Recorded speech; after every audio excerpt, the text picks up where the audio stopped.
Dans les vidéos, jusqu'à présent, nous avons écrit un certain nombre de petits programmes, mais sans utiliser la notion de fonction. Si vous voulez développer des logiciels un petit peu conséquents, la notion de fonction est absolument inévitable. Alors, c'est ce qu'on va voir maintenant. Donc, on va tout d'abord voir comment on définit une fonction, et ensuite comment on utilise une fonction, comment on fait appel à une fonction. Tout d'abord, une fonction se définit grâce au mot-clé def. Vous voyez, il est en couleur, qui va être suivi du nom de la fonction. Alors attention, vous ne pouvez pas utiliser n'importe quoi pour le nom d'une fonction. Ça va être suivi entre parenthèses des paramètres de la fonction en question. Alors les paramètres formels, ici il n'y en a qu'un, c'est ce mot-clé phrase.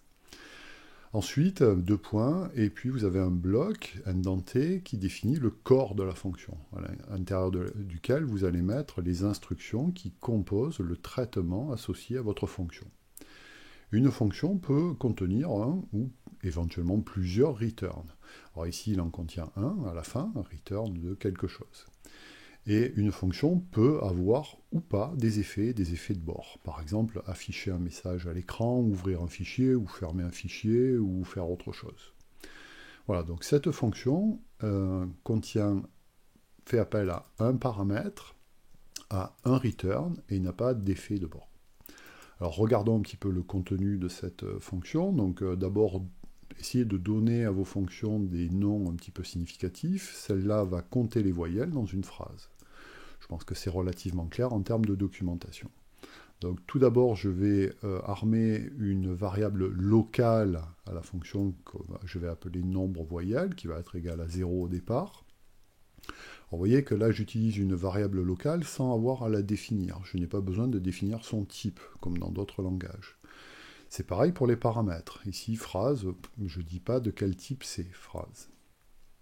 Et cette variable locale, donc qui n'est connue qu'à l'intérieur du corps de la fonction, et pas ailleurs, va être retournée à la fin lorsqu'on aura fait tous les calculs. Donc 0, ensuite j'itère dans ma phrase, qui est une chaîne de caractères, et si le caractère sur lequel j'itère est dans l'ensemble des voyelles, donc voilà, je l'ai écrit comme ça, je vais incrémenter d'une unité le nombre de voyelles que j'ai rencontrées. Et à la fin, je fais ce return de cet entier. Donc en gros, cette fonction prend en entrée une chaîne de caractères et retourne un entier. Ça, c'est pour la définition de cette fonction. Maintenant, l'appel de la fonction. Alors ça se fait à l'extérieur, évidemment. Donc là, j'ai défini une phrase, P1, le petit chat mange beaucoup. Et l'appel de la fonction va se faire ici, à l'intérieur du print, mais vous pouvez évidemment le faire ailleurs. Donc compte voyelle P1 va exécuter cette fonction compte voyelle avec le paramètre effectif qui est cette chaîne de caractères. Voyons ce que ça donne, donc F5. Et voilà, ça m'affiche quelque chose. La phrase « Le petit chat mange beaucoup » comporte en tout 11 voyelles. Notez ici que ce ne sont que des voyelles non accentuées et en minuscules. Voilà donc un exemple typique, je dirais, de fonction, qui a un return, qui n'a pas d'effet, qui a un paramètre. Regardons maintenant d'autres exemples de fonctions. Alors je vais aller chercher à côté. Voilà, la fonction 2. La fonction 2, si elle veut bien venir, voilà, qui elle est un petit peu plus ambitieuse, qui va compter un nombre de caractères dans une phrase qui font partie d'un ensemble de caractères. Donc regardons ça, alors pareil, j'utilise une... Donc là, cette fonction prend deux paramètres en entrée, va utiliser une variable locale qui va être un nombre de caractères, qui au début est égal à 0, que je vais incrémenter au fur et à mesure, et qui va être retourné à la fin.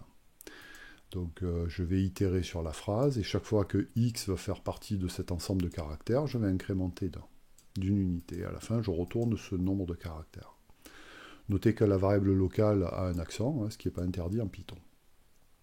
Donc cette fonction-là prend deux paramètres d'entrée et retourne un entier. Et n'a pas d'effet de bord, n'affiche rien, n'ouvre pas de fichier, etc.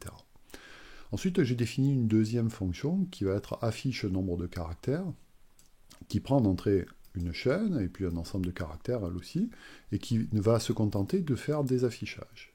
Donc cette fonction-là prend deux paramètres, ne retourne rien, et n'a que des effets de bord qui vont consister à écrire des choses à l'écran. Maintenant, l'appel, ici, je vais appeler cette fonction-là, qui elle-même va faire appel à cette fonction-là, ici, compte au nombre de caractères, et le tout va s'afficher. Donc je vais faire appel avec cette phrase, il fait froid dehors, et avec cet ensemble de caractères, F minuscule et point d'exclamation. Regardons ce que ça donne, F5, voilà. Donc ça donne ça, la phrase il fait froid dehors, à 3 caractères de l'ensemble F, point d'exclamation. Donc en général en informatique, on aime bien séparer la partie calcul de la partie affichage. Ici j'affiche à l'écran, mais on pourrait éventuellement afficher dans une fenêtre graphique ou autre. Voilà donc encore deux exemples de fonctions. Donc celle-là encore une fois a 2 paramètres d'entrée et un return et pas d'effet. Celle-là a 2 paramètres d'entrée, pas de return et que des effets, donc tout est possible. Regardons maintenant la fonction 3. Alors celle-là, elle est très simple, je vous la mets. Cette fonction n'a aucun paramètre, n'a pas de return, et il n'a que des effets. Donc c'est typiquement pour afficher des choses fixes, je dirais, à l'écran. Donc exécutons-la. Vous voyez que chaque fois que je l'exécute, évidemment, ça va donner exactement le même résultat. Donc ça, c'est possible, hein, de ne pas avoir de paramètres et d'avoir aucun return. Alors, maintenant, la 4, ici. Alors, maintenant, un exemple de fonction qui va prendre ici un seul paramètre, qui va être un tuple, mais qui va retourner plusieurs résultats. Alors, regardons un petit peu. Somme pair impair d'un vecteur. Donc déjà, ça dit bien ce que ça doit faire a priori. Ça va prendre un vecteur, ça va retourner la somme des pairs et la somme des impairs. D'ailleurs, c'est ce qui est dit ici dans ce que l'on appelle une docstring de la chaîne. C'est la documentation de la chaîne, de la fonction, pardon, qui dit que ça prend en entrée un tuple d'entier positif et retourne la somme des composantes paires et impaires de ce tuple. Alors à quoi ça sert ça? Déjà, ça sert à documenter votre fonction. Et ça sert aussi à être utilisé dans un help. Exécutons-la, regardons un petit peu ce qui se passe, et maintenant, faisons un help sur cette fonction. Après, on verra le code, évidemment, de la fonction. Voilà, si je fais un help de cette fonction, eh bien là, ça va m'afficher de manière automatique cette docstring ici, donc la chaîne de caractères de documentation. Ça va me dire, voilà, somme pair impair de vecteurs, ça prend en entrée, etc., etc. Vous pouvez utiliser la fonction help pour avoir de la documentation assez succincte d'autres fonctions, comme par exemple la fonction print. Là, évidemment, la documentation est un petit peu plus compliquée à comprendre. Voilà, donc au passage, je vous indique les docstring, attention, ça s'écrit entre 3 doubles cotes. Donc revenons à notre fonction. Donc là, je vais avoir 2 variables locales, somme pair, somme impair, que je vais retourner à la fin. Je vais les retourner sous forme de tuple. Alors vous voyez que ici, un tuple, c'est un couple, ici, d'abord la somme des pairs et la somme des impairs, et j'ai pas mis de parenthèse. En fait, on n'a pas besoin de mettre des parenthèses syntaxiquement. Si je fais ça, par exemple, 5,7,8, vous voyez, il me le prend comme étant un tuple, un vecteur. Donc les parenthèses sont superflues. Vous pouvez les mettre, hein, c'est pas interdit. Alors regardons comment ça marche. Donc j'initialise à 0 ces 2 variables locales. Ensuite, je vais passer sur les composantes de mon vecteur. Si c'est pair, donc comment on sait qu'un entier est pair? C'est si x modulo 2, donc le pourcentage c'est modulo 2 est égal à 0. Alors j'incrémente de x la somme des pairs, et sinon c'est impair du coup, et j'incrémente la somme des impairs. Et à la fin, donc, je retourne le couple somme pair, somme impair, dans cet ordre-là, puisque c'est ce que j'ai décidé. Donc si je le réexécute, ce truc, voilà, donc si je prends ce vecteur-là, la somme de ses composantes paires, c'est 8, c'est-à-dire 6 plus 2, et ici, la composante impair, ça va être 77 plus 1. Voilà, donc on peut très bien prendre un seul paramètre et retourner plusieurs choses. D'ailleurs, on peut retourner autre chose que des tuples. On pourrait retourner les dictionnaires, on pourrait retourner une liste, enfin, peu importe, plein de choses. Le dernier exemple de fonction, donc c'est celui-là. Alors je vais le mettre ici à côté. Voilà. Donc une fonction avec un paramètre et sans return. Alors juste pour vous faire voir quelque chose, donc je définis cette fonction qui affiche, vous voyez, dans le nom de la fonction déjà, je sais ce qu'elle va faire, elle va afficher des choses, le résultat d'un examen en fonction d'une note. Alors c'est très succinct comme traitement, si la note est inférieure à 10, 10 c'est raté, sinon c'est réussi.